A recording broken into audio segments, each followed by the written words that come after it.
Hello, welcome to Link Live. My name is Marina Mayer, Editor-in-Chief of Food Logistics and Supply and Demand Chain Executive. And I'm Brielle Jekyll, I'm the Associate Editor. And I'm McKenna Morales, and I'm the Assistant Editor. And today we are talking about the Delta variant's impact on bottlenecks, shortages, and the future of today's supply chains. Here we are. We're about to enter back to school, kick off trade shows, the leaves are starting to turn. And now we have the possibility of looming lockdowns, additional stress on already stressed out supply chains. I don't even know how to sugarcoat it. Like, this is happening again. Shortages are still happening from semiconductors, lumber. Now we have a resin shortage. Alex Partners, they produced a report and said the supply chain will experience a 15% increase in the cost to produce plastic products and packaging. That affects everything: household products, food packaging, plumbing equipment, medical devices, everything. This morning, Spirit and American Airlines canceling flights because they simply just cannot keep up. And now the masks are back, which is forcing restaurants to make very tough decisions on how they're going to handle these new health mandates. So companies from all spectrums are already feeling the pressure. And here we are kind of hitting the reset button in a way that nobody really wanted to do. Just yesterday, it was announced that the city of Wuhan has returned to its original state of lockdown. If you remember, that's kind of where this all started. So if we follow that same timeline, hopefully we don't. But if we do, it's beginning of August. That puts us into Halloween, if not sooner. So let's talk Delta variant and what this will do to today's supply chains. Brielle, I'm going to pass things over to you. So we're just now, everyone's so confused as to why there's so many shortages now, even though the major lockdowns were last year. Well, we're running out of the stockpiles that we've had of everything. You know, people aren't producing products and then it's going out to right away. You know, it takes time and there's buildup, and now we're running out of that buildup. And unfortunately, this new variant is causing more shutdowns. So we're going to see a lot of issues similar to last year, because, you know, a lot of our products are coming from China still. And one of the big things is PPE. And so now a lot of people were laid off when we started to panic. Originally, we started to panic when we all needed masks and the healthcare industry was just dying for PPE.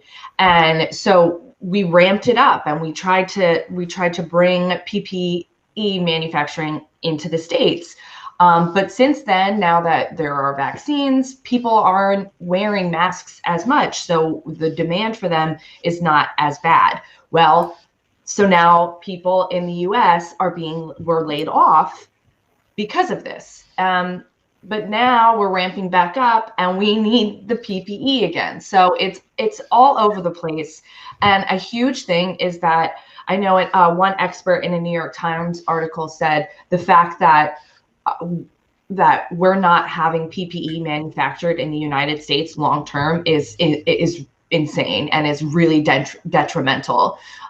We really need to focus on reshoring. It's important. And I've talked about this a lot in the podcast and stuff, and it could be nearshoring because not everything can be produced in the United States, but something as important as PPE, you know, we need to focus on really having a steady stream of that, no matter, you know, pandemic or not. And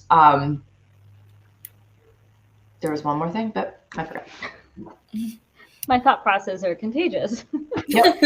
But I mean, you touch on some good points, because we run a lot of expert columns on both of our sites, Food Logistics and SDCexec.com. And there's such a mixed bag of feelings from these experts that some are like, yes, we're on the road to recovery, we're good to go, don't worry about it. And then there's others who are like, no, we need to sit back and still keep our guard up. We still need to keep an eye on, like you say, reshoring and making sure we keep things close to the vest. We localize our shipments.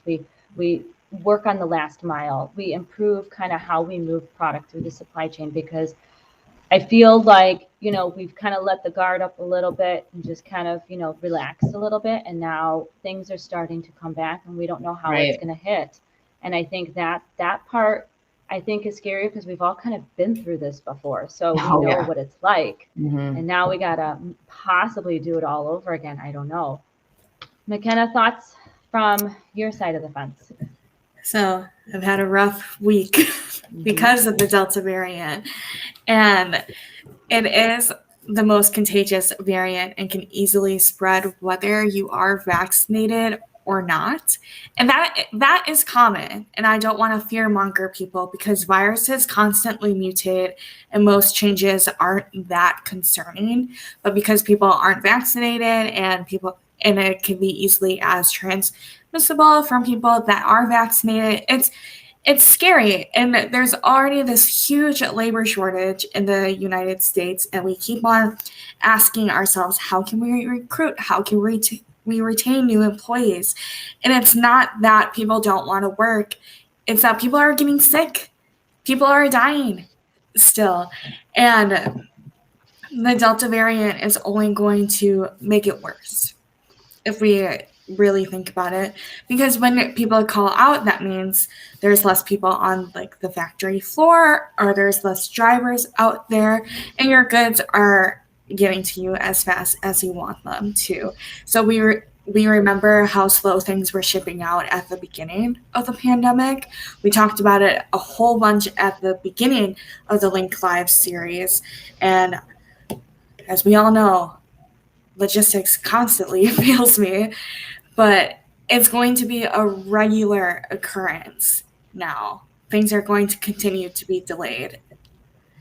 But I also wanted to mention really quick that because the Delta variant has hit my household, and my fiance is a teacher, and so a lot of the big worries right now is what's going to happen for back to school too, and if masks are going to be mandated or not. But the New York Times did report that overall studies suggest that the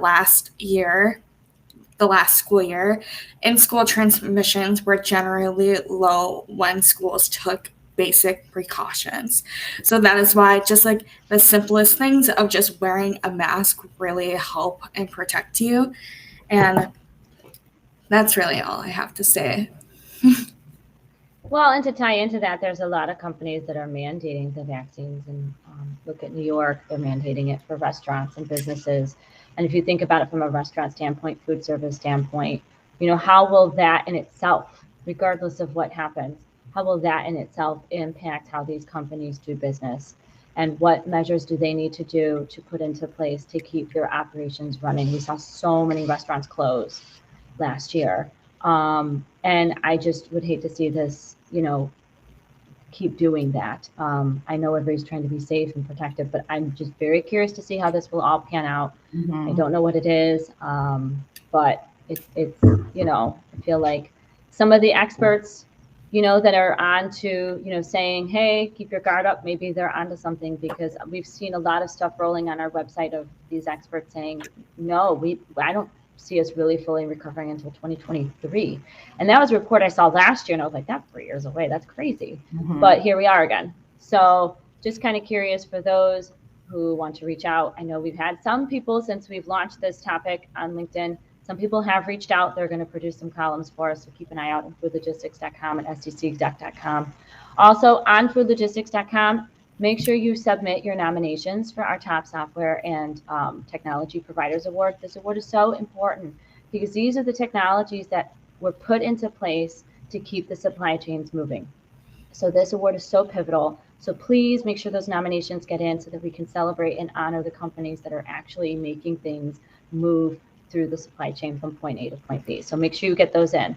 Thank you very much, everybody, for watching, and we look forward to seeing you next Wednesday, 11 a.m. Central at Link Live.